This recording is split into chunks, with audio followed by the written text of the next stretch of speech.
Morning students, welcome to maths coaching in Bengali. আজকে আমরা class 12-এর একটি বিষয় নিয়ে হাজির হয়েছি। তোমরা দেখতে পাচ্ছ আমরা ক্লাস 12-এর আজকে সম্বন্ধ বা রিলেশন বিষয়টি পড়াবার জন্য হাজির হয়েছি। আজকের ক্লাসে তোমরা সম্বন্ধের কিছু বেসিক জিনিস সম্পর্কে শিখবে। তোমরা অলরেডি ক্লাস 11-এ বেশ কিছুটা শিখে এসছো। আজকে সেই বেসিক জিনিসগুলো নিয়ে ঝালিয়ে নেব, তারপরে পরবর্তী ক্লাসগুলোতে আমরা সম্বন্ধের ডিটেলসে ঢুকবো। তাহলে চলো আজকে ক্লাসটা শুরু করি। ক্লাস শুরু করার আগে আরেকটা কথা বলি, যদি তোমাদের অঙ্ক সংক্রান্ত কোনো সমস্যা থাকে, যে কোনো রকম সমস্যা, তোমরা ছবি তুলে এই ভিডিও ডেসক্রিপশানে একটি হোয়াটসঅ্যাপ গ্রুপ, একটি টেলিগ্রাম চ্যানেল এবং একটি ফেসবুক গ্রুপের লিঙ্ক দেওয়া আছে। তোমরা সেই সমস্ত গ্রুপগুলোতে জয়েন করো এবং সেখানে গিয়ে তোমাদের সমস্যার ছবি তুলে পোস্ট করো, তোমাদের সমস্যার সমাধান করে দেওয়া হবে। চলো আজকের ক্লাসটা শুরু করি। প্রথমেই বলবো, সম্বন্ধ। বাস্তব জীবনের সঙ্গে সম্বন্ধ কথাটাতে আমরা খুবই পরিচিত। আমাদের পরিবার, আমাদের এই জগতে বাবা মা, দাদা ভাই বোন ইত্যাদি বিভিন্ন সম্বন্ধে, বিভিন্ন সম্পর্কে আমরা আবদ্ধ। এখন অঙ্কের মধ্যেও বিভিন্ন রাশি কিন্তু বিভিন্ন রকম সম্পর্কে আবদ্ধ থাকে। যেমন বাস্তবে একজন দাদা ভাই, একজন ভাই বোন, বাবা মা ইত্যাদি যে বিভিন্ন সম্পর্কগুলো আছে, অঙ্কের ক্ষেত্রে বিভিন্ন রাশি, ধরা যাক দুটো সংখ্যা একে অপরের থেকে বড়, একজন একজনের থেকে ছোট, কেউ আবার হচ্ছে কোনো একটা সংখ্যা দ্বারা বিভাজ্য।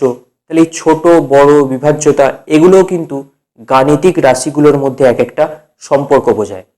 তাহলে বাস্তব জীবনের মতো গণিতের মধ্যেও একটা সম্বন্ধের ভালো প্রভাব আছে। আজকে আমরা প্রথমেই বুঝবো বাস্তব জীবনের সঙ্গে গণিতের সম্বন্ধের কি সম্পর্ক এবং মূলত কি তফাৎ। তাহলে চলো শুরু করি। ধরো একটি সেট নেওয়া হয়েছে, যে সেটটা দিয়ে বোঝানো হচ্ছে যে এই দুনিয়ার, এই জগতের সমস্ত জীবিত মানুষের সেট হচ্ছে এ। সমস্ত জীবিত মানুষের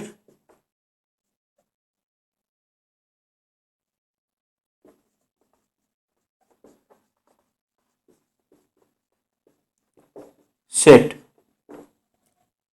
তাহলে এই সেটের মধ্যে যে সমস্ত মেম্বারগুলো থাকবে, যে সমস্ত পদগুলো থাকবে, তারা কি কি হবে?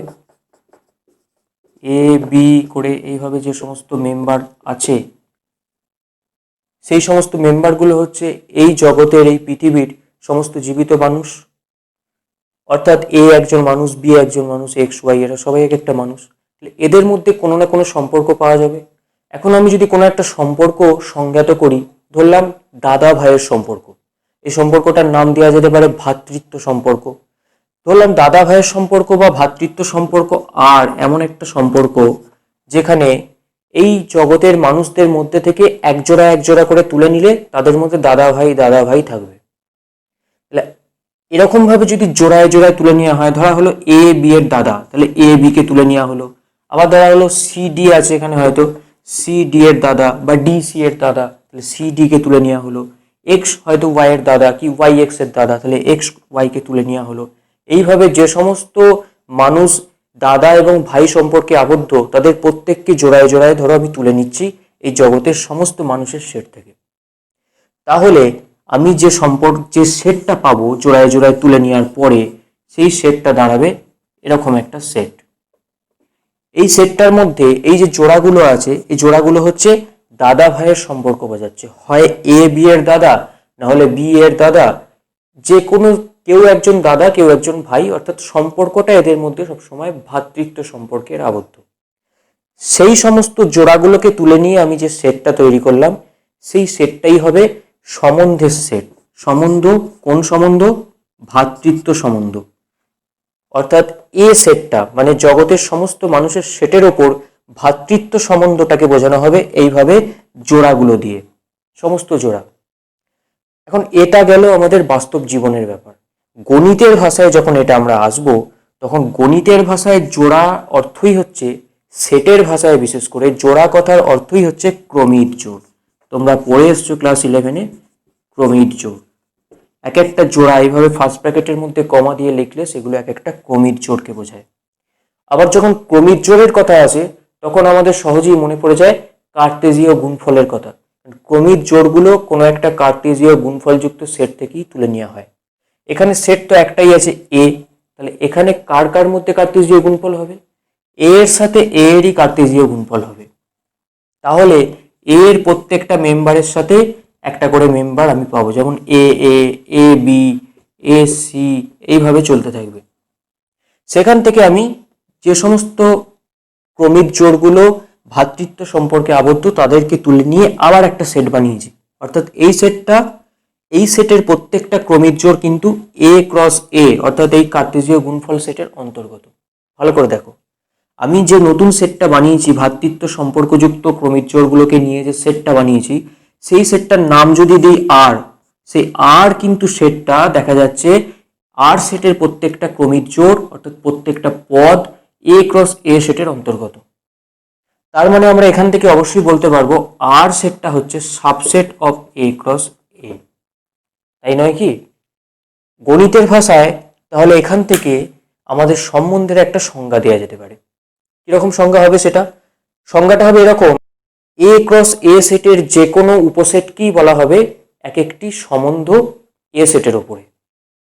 সে সম্বন্ধটা আর হতে পারে, আর ওয়ান হতে পারে, যা খুশি হতে পারে, তবে এক একটা সম্বন্ধ হবে কোনগুলো না, প্রত্যেকটা উপসেট এ ক্রস এর প্রত্যেকটা উপসেটই হবে এ সেটের ওপর এক একটা সম্বন্ধ, যেমন ঠিক এখানটায় হয়েছে বাস্তবে। তাহলে এই হচ্ছে আমাদের বাস্তব জীবনের সঙ্গে, বাস্তব জীবনের সম্বন্ধের সঙ্গে গণিতের সম্বন্ধের একটা মিল। এবার আমি আসবো, তোমরা বোর্ডে দেখতে পাচ্ছ যে আমরা এ একটা সেট নিয়ে নিয়েছি 1 2 3। এই 1 2 3 সেটের যদি আমরা কার্টেজীয় গুণফল করি এ সেটের সঙ্গে এ সেটেরই, তাহলে এ ক্রস এটা আসবে কীরকম না, এরকম 9টা পদযুক্ত আর একটা সেট আসবে, যেখানে এইভাবে পদগুলো হবে ক্রমিক জোড় 1,1, ক্রমিক জোড় 1,2, 1,3, এইভাবে 9টা পদ সমন্বিত একটি সেট তৈরি হবে। সেখান থেকে আমি যদি আর একটা সম্বন্ধ নিয়ে নিই 1,3, 2,3, 3,3, 3,1, এই চারটে পদই, এই চারটে ক্রমিক জোড়ই কিন্তু এ ক্রস এর অন্তর্গত। অর্থাৎ এক্ষেত্রে আর কে কিন্তু এ ক্রস এর সাবসেট নেওয়া হয়েছে। তাহলে অবশ্যই আমরা একটু আগে বললাম যে এ ক্রস এর যে কোনো সাবসেটই হবে এ সেটের ওপর একটি সম্বন্ধ। তাহলে আর যেহেতু এখানে এ ক্রস এর একটি সাবসেট বা উপসেট, তাহলে আর হবে এ সেটের ওপর একটি সম্বন্ধ। এটুকু আমরা বুঝে গেছি। এবার একটা জিনিস দেখো, আর হচ্ছে এ সেটের ওপর একটি সম্বন্ধ, আবার এ সেটের একটি পদ 1, অর্থাৎ 1,3 এটা আর এর মধ্যে আছে। তার মানে হচ্ছে এই এ সেটের একটি পদ 1টা এ সেটের আরেকটি পদ 3-এর সঙ্গে আর সম্বন্ধ দ্বারা সম্বন্ধযুক্ত। একইভাবে এ সেটের 2 পদটা এ সেটের 3 পদের সঙ্গে আর সম্বন্ধে সম্পর্কযুক্ত। 3 পদটা 3 পদের সঙ্গে আর সম্বন্ধে সম্পর্কযুক্ত, আবার 3 পদটা 1 পদের সঙ্গেও আর সম্বন্ধে সম্পর্কযুক্ত। তো আর সম্বন্ধে সম্পর্কযুক্ত এই কথাটাকে আমরা এইভাবেও লিখি 1R3, বা এখানে যেহেতু 2,3টা আর এর মধ্যে আছে তাই এটাকে আমরা লিখব 2R3। একইভাবে 3,1 যেহেতু আর এর মধ্যে আছে এটাকে আমরা লিখব 3R1। এইভাবে লেখা হয়। আর এইভাবে লেখার অর্থ হচ্ছে 3 পদটা 1 পদের সঙ্গে আর সম্বন্ধ দ্বারা যুক্ত। এবার দেখো এ ক্রস এ সেটের মধ্যে 1,1 আছে, কিন্তু 1,1 ডাজ নট বিলংস টু আর, অর্থাৎ আর এর মধ্যে কিন্তু 1,1 নেই। তার মানে হচ্ছে এ সেটের এক পদটা এ সেটেরই এক পদের সঙ্গে সম্পর্কযুক্ত নয়। যেহেতু সম্পর্কযুক্ত নয়, অর্থাৎ আর সম্পর্কযুক্ত নয়, সেই জিনিসটাকে আমরা লিখব 1 আর লিখে কেটে দেবো, দিয়ে 1 লিখব। অর্থাৎ 1 পদটা 1 পদের সঙ্গে সম্পর্কযুক্ত নয়। তাহলে এর থেকে আমরা বুঝতে পারলাম একটা এ সেটের তার কার্টেজীয় গুণফল যদি তার সঙ্গেই নিজের সঙ্গে কার্টেজীয় গুণফল করা হয়, সেটা হয় এ ক্রস এ। এ ক্রস এটা এইভাবে বেরোয়, তোমরা এগুলো সবই জানো। সেখান থেকে আর সম্বন্ধ যে কোনো একটা এ ক্রস এর সাবসেট হিসাবে ধরে নেওয়া হলো, এই জিনিসটা এলো। সেখান থেকে আমি দেখতে পাচ্ছি যে যে সমস্ত পদগুলো আর এর মধ্যে আছে সেই সমস্ত ক্রমিক জোড়গুলোর এক একটি পদ এক একটি মেম্বার আরেক অপর এ পদেরই অপর মেম্বারের সঙ্গে আর সম্পর্ক দ্বারা যুক্ত, সেটাকে লেখার পদ্ধতি হলো এটা। আর যদি সম্পর্কযুক্ত না হয়, অর্থাৎ আর সেটের মধ্যে যদি এ ক্রসের কোনো একটা পদ না থাকে, তাহলে সেই পদ ক্রমিক জোড়ের মেম্বার দুটোর মধ্যে কোনো সম্পর্ক থাকে না, সেটা লেখার পদ্ধতি হলো 1 আর লিখে কেটে দিয়ে 1, বা যে কোনো লিখে আর লিখে কেটে দেওয়া। এরপর আমরা আসবো একটি উদাহরণে চলে এসেছি। আমরা দেখতে পাচ্ছ এ আর একটি সেট নিয়ে নেওয়া হয়েছে 2 3 4, যেখানে এর সাথে এর কার্টেজীয় গুণফল চলে এসছে এরকম একটি সেট, ক্রমিক জোড়ের সেট। এবার এখানে একটি সম্বন্ধকে সংজ্ঞাত করা হয়েছে। কিভাবে সংজ্ঞাত করা হয়েছে? বলা হচ্ছে সব x comma y belongs to A cross এর জন্যে, অর্থাৎ এ ক্রস এর মধ্যে যে সমস্ত ক্রমিক জোড় আছে সেইগুলো সবার জন্যে x R Y, x R Y এর অর্থ একটু আগে আমি বললাম যে এক্স পদটি ওয়াই পদের সঙ্গে আর সম্বন্ধ দ্বারা যুক্ত হবে, সেটা বোঝাচ্ছে x R Y. X R Y সংজ্ঞাত হয় এক্স ওয়াই দ্বারা বিভাজ্য, অর্থাৎ এক্স আর ওয়াই মানে হচ্ছে এক্স ওয়াই দ্বারা বিভাজ্য। তাহলে আরটা কি হবে, এটা যদি নির্ণয় করতে বলে তাহলে কিভাবে আমরা করব? সেক্ষেত্রে দেখো আমরা এখানে হিসেব করে করে দেখব। যেমন প্রথম পদটা যদি আমি তুলে নিই 2,2, আমি দেখতে পাচ্ছি 2,2 এর মধ্যে প্রথম পদটাকে বলা হয় এক্স, দ্বিতীয় পদটাকে বলা হয় ওয়াই। তাহলে প্রথম পদ এক্সটা দ্বিতীয় পদ ওয়াই দ্বারা বিভাজ্য হচ্ছে কিনা আমরা চেক করব প্রত্যেকটার ক্ষেত্রে। প্রথমটার ক্ষেত্রে যদি চেক করি আমি দেখতে পাচ্ছি 2টা 2 দ্বারা বিভাজ্য, তাহলে অবশ্যই 2 2 এটা আর এর মধ্যে থাকবে, মানে 2 আর 2 এটা হচ্ছে, তাই 2,2 আর এর মধ্যে বসিয়ে দিলাম। এরপর দেখছি 2 3 দ্বারা বিভাজ্য নয়, তাহলে এটা থাকবে না। 2 4 দ্বারা কি বিভাজ্য? না, তাহলে এটাও থাকবে না। 3 2 দ্বারা বিভাজ্য নয়, 3 কিন্তু 3 দ্বারা বিভাজ্য, তাই এটা কিন্তু আর সম্বন্ধ দ্বারা যুক্ত, তাই আর সেটের মধ্যে আমি বসিয়ে দিলাম। একইভাবে 3 4 থাকবে না, 4 কিন্তু 2 দ্বারা বিভাজ্য, তাই 4 2 থাকবে। আবার 4 3 থাকবে না, কিন্তু 4 4 দ্বারা বিভাজ্য, তাই 4 4 থাকবে।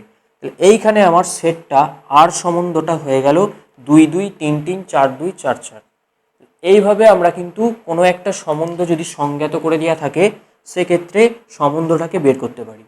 ঠিক আছে, এরপর আমরা চলে যাব, এতক্ষণ আমরা যে কোনো একটা সেটের ওপর সম্বন্ধকে সংজ্ঞাত করেছি, এবার যে কোনো দুটো ভিন্ন সেটের ওপর আমরা সম্বন্ধকে সংজ্ঞাত করব। ধরে নিই আমি এ একটা যে কোনো সেট, বি আর একটা যে কোনো সেট, এ থেকে বি সেটে আর একটা সম্বন্ধকে আমার সংজ্ঞাত করতে হবে।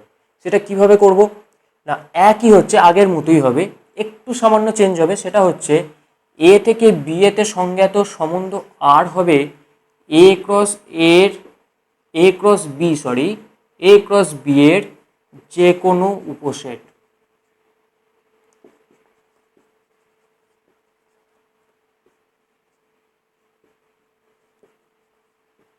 ওকে, এ ক্রস বি এর যে কোনো উপসেটই হবে এ থেকে বি এতে এক একটি সম্বন্ধ।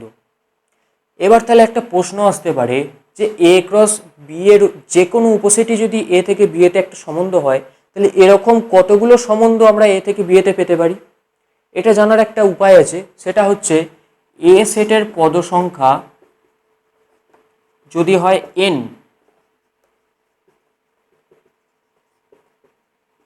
m, আর বি সেটের পদ সংখ্যা যদি হয় n, তাহলে এ ক্রস বি সেটের পদ সংখ্যা কতগুলো হয় তোমরা ক্লাস 11-এ পড়ে এসছো, m ইন্টু n সংখ্যক হয়।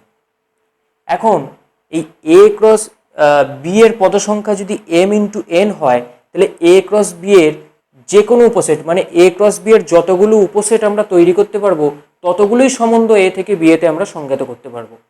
এখন প্রশ্ন হচ্ছে এ ক্রস বি এর কতগুলো উপসেট আমরা তৈরি করতে পারি? এরও একটা নিয়ম আছে, সেটা হচ্ছে এ ক্রস বি সেটের উপসেটের সংখ্যা হবে 2m n। এই জিনিসটা কিন্তু, এই রেজাল্টটা খুব ইম্পর্টেন্ট, অনেক সময় শর্ট কোশ্চেনে দেয়, তাই তোমরা এটা ভালো করে মনে রাখবে। এ ক্রস বি এর উপসেটের সংখ্যা হচ্ছে 2m_n_t। 2m_n_t সংখ্যক যদি উপসেট পাই, 2m_n_t সংখ্যকই আমরা সম্বন্ধ পাবো যেটা এ থেকে বি এতে সংজ্ঞাত। তাহলে কোনো একটা সেট তোমাদেরকে হয়তো দিয়ে দেবে যে এ সেটের পদ সংখ্যা হচ্ছে 5টি, বি সেটের পদ সংখ্যা হচ্ছে 2টি, তাহলে এ থেকে বি সেটে কতগুলো সম্বন্ধ সংজ্ঞাত করা যাবে? এর উত্তর হবে কি, তোমরা পরিষ্কারের উত্তর দিতে পারবে সংজ্ঞাত সম্বন্ধের সংখ্যা, সংজ্ঞাত সম্বন্ধের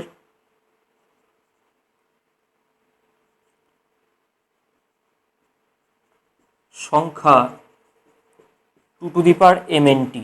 এখানে m মানে হচ্ছে 5 আর n মানে হচ্ছে 2, এটা মানে m, এটা মানে n, তাহলে 2^5 ইন্টু 2 মানে 2^10, 2^10টি আমি কিন্তু সম্বন্ধ রচনা করতে পারবো এ থেকে বি এতে। এটা হচ্ছে সম্বন্ধের সংখ্যা নির্ণয়ের একটি সূত্র। এরপরে আমরা চলে যাব আরেকটি উদাহরণে, আমরা চলে এসেছি। এবার একটি উদাহরণ দেবো, এ একটা সেট নেবো, ধরলাম 2 4 6 আর বি একটা আলাদা সেট নেব 1 2 4, তাহলে আমাদের এ ক্রস বিটা কি দাঁড়াবে? ক্রমিক জোড় 2,2 2,1 2,4, তারপরে আসবে 4,1, তারপরে আসবে 4,2, তারপরে আসবে 4,4, তারপরে আসবে 6,1 6,2, তারপরে আসবে 6,4। আর কিছু আসবে না? এখানেই তাহলে কমপ্লিট হয়ে গেল আমাদের এ ক্রস বি সেটটা। এখন এই এ ক্রস বি সেটের ওপর এ থেকে বি সেটে যদি একটা আর সম্বন্ধ সংজ্ঞাত করি, এ আর সম্বন্ধ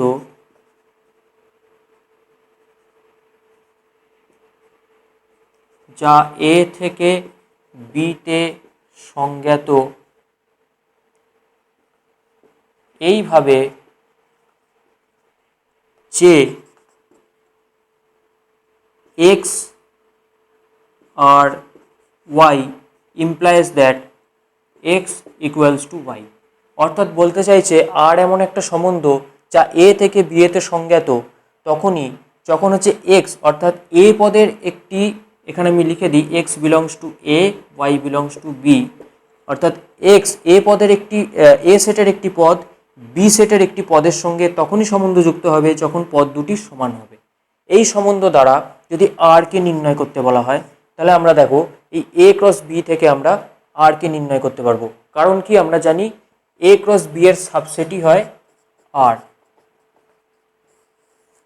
তাহলে এক্ষেত্রে আরটা কি হবে? আমরা দেখতে পাচ্ছি সমান কোণগুলো আছে 2,2, এর ক্ষেত্রে এক্স এটা ওয়াই এটা, এক্স ইকুয়াল টু ওয়াই, তাহলে 2,2 প্রথম বসলো। এরপর এক্স ইকুয়াল টু ওয়াই পাবো একবারে 4,4-এ। আর কোথায় পাবো? আর কি পাবো? একই এক্স ইকুয়াল টু ওয়াই, দেখো আর কিন্তু একটাও নেই, তাহলে আর আমি পেয়ে যাব 2,2 4,4। তাহলে এইভাবে কিন্তু দুটো ভিন্ন সেটের মধ্যেও সম্বন্ধকে সংজ্ঞাত করা যায়। ঠিক আছে, দেখো আরেকটি উদাহরণ নিয়ে আমরা হাজির হয়েছি। এখানে আর একটা সম্বন্ধ নিয়ে নেওয়া হয়েছে, যে সম্বন্ধের মধ্যে ক্রমিক জোড়গুলো হচ্ছে এ কমা বি আকারে আছে, যেখানে এটা কোনো একটা সেট ক্যাপিটাল এ থেকে এসছে আর বিটা কোনো আরেকটা সেট ক্যাপিটাল বি থেকে এসছে। তাহলে আর সম্বন্ধটা হচ্ছে ক্যাপিটাল এ সেট থেকে ক্যাপিটাল বি সেটে সংজ্ঞাত হয়েছে। এখন আমরা জানবো এই আর সম্বন্ধের ক্ষেত্র বলতে কি বোঝায় আর পাল্লা বলতে কি বোঝায়, পাল্লা বা প্রসার বলতে কি বোঝায়। দেখো প্রথমে আমি যদি বলি ক্ষেত্র, বা এটাকে বলা হয় ডোমেন। সবসময় মনে রাখবে কোনো একটা সম্বন্ধের ক্ষেত্র হচ্ছে তার অন্তর্গত যে ক্রমিক জোড়গুলো থাকবে সেই ক্রমিক জোড়গুলোর প্রথম পদগুলো, অর্থাৎ যদি এটাকে এ বি ধরা হয় তাহলে প্রথম পদ এ গুলো নিয়ে তৈরি সে সেটটা, সেই সেটটাই হবে এর ক্ষেত্র। যেমন এক্ষেত্রে হবে আর এর ক্ষেত্র সমান হয়ে যাবে সেট এ সাচ দ্যাট যে কোন এগুলো, যে এগুলো ক্যাপিটাল এ সেট থেকে এসছে এবং এ কমা বিটা, বা আমি এটাকে এইভাবে লিখতে পারি, এবং এ আর বি, এই জিনিসটা ঘটছে। অর্থাৎ আর এর ক্ষেত্র হচ্ছে সেই সমস্ত এগুলোকে নিয়ে তৈরি যে সমস্ত এগুলো ক্রমিক জোড়ের প্রথম সেট অর্থাৎ ক্যাপিটাল এ থেকে এসছে এবং এটা আর এর সম্বন্ধের কোনো এক বি সেটের কোনো একটা পদের সঙ্গে আর সম্বন্ধ দ্বারা যুক্ত। অর্থাৎ বলতে গেলে আর এর মধ্যে যে ক্রমিক জোড়গুলো আছে তার দেখো প্রথম পদগুলো নিয়ে তৈরি হবে আর এর ক্ষেত্র সেটটা। ঠিক আছে, ঠিক একইভাবে যদি আমরা এর একটা উদাহরণ দিই তাহলে দেখো যদি আমি এ একটা নিই 1 2 আর বি আর একটা সেট নিলাম এ বি, তাহলে এ ক্রস বি হয়ে যাবে 1, a 1, b 2, a 2, b। সেক্ষেত্রে যদি আরটাকে এরকম নিয়ে নিই যে 1, a আর 2, b, তাহলে আর এখানে subset of A cross B, তার মানে আর হচ্ছে এ থেকে বি এতে একটি সম্বন্ধ। এখন আর এর মধ্যে দেখো যে ক্রমিক জোড়গুলো আছে সেই ক্রমিক জোড়গুলোর মধ্যে প্রথম পদ এটার ক্ষেত্রে হচ্ছে 1, এটার ক্ষেত্রে হচ্ছে 2, তাহলে এক্ষেত্রে ক্ষেত্র হবে আর এর ক্ষেত্র সমান হয়ে যাবে একটা সেট 1,2, অর্থাৎ ক্রমিক জোড়ের প্রথম পদগুলোকে নিয়ে তৈরি সেট। এবার আর এর ক্ষেত্রকে আমরা ডোমেন অফ আর বলি, বা এটাকে সংক্ষেপে লেখা হয় ক্যাপিটাল ডি ফার্স্ট ব্র্যাকেটের মধ্যে আর সমান দিয়ে সেটটা। দেখো আর এর পাল্লা তোমরা দেখতেই পাচ্ছ, আর এর পাল্লা বা প্রসার, একে ইংরেজিতে বলা হয় রেঞ্জ। এটা কি জিনিস না, আর যদি ঠিক এরকম একটা সম্বন্ধ হয় যেখানে আর হচ্ছে ক্রমিক জোড় এ কমা বি এর মতো আকারে অনেক ক্রমিক জোড় নিয়ে তৈরি হয়েছে, যেখানে প্রথম পদ এটা যে কোনো একটা সেট এ থেকে নেওয়া হয়েছে এবং বিটা একটা সেট বি থেকে নেওয়া হয়েছে, এবং আর সম্বন্ধটা এ থেকে বি এতে সংজ্ঞাত। সেক্ষেত্রে আর সম্বন্ধটার চেহারাটা যদি এরকম দেখতে হয়, তাহলে আর সম্বন্ধের মধ্যে যে সমস্ত এ কমা বি আকারের ক্রমিক জোড়গুলো থাকবে তাদের যে শেষ পদটা, ক্রমিক জোড়ের যে শেষ পদটা, সেই শেষ পদটা নাকি নিয়ে আমরা যে সেট তৈরি করতে পারি, সেই সেটটাকেই বলা হবে আর এর পাল্লা। অর্থাৎ বিগুলোকে নিয়ে আমরা যে সেট তৈরি করব, যে বিগুলো কোত্থেকে আসছে না, ক্যাপিটাল বি সেটের পদ হচ্ছে বিগুলো, স্মল বিগুলো। তো ক্যাপিটাল বি সেট থেকে যে স্মল বিগুলো আসছে এবং সেই স্মল বিগুলো যদি আর সম্বন্ধ দ্বারা যুক্ত হয় অন্য কোনো এ সেটের পদের সঙ্গে, তবেই আমরা সেই সমস্ত বিগুলোকে নিয়ে পাল্লা বা প্রসার তৈরি করতে পারবো। একটা উদাহরণ দিলে বুঝতে পারবে আরও ভালো করে। আগের উদাহরণটাই যদি আমি দিই, এ সমান 1,2, বি সমান এ কমা বি, তাহলে এ ক্রস বি সমান হয়ে যাবে 1,a, 1,b, 2,a, 2,b। এখন আরটাকে যদি আমি এরকম নিই 1,a আর 2,b, তাহলে এক্ষেত্রে আর এর মধ্যে দুটি ক্রমিক জোড় আছে 1,a আর 2,b, তাদের মধ্যে শেষ পদ হচ্ছে এটার এ আর এটার শেষ পদ বি। তাহলে আর এর পাল্লা কি হবে, শেষ পদগুলোকে নিয়ে তৈরি, তার মানে এ আর বি এই দুটো পদ থাকবে। এ আর বি যে পদগুলো কোত্থেকে এসছে, বি সেটের পদ থেকে এসছে।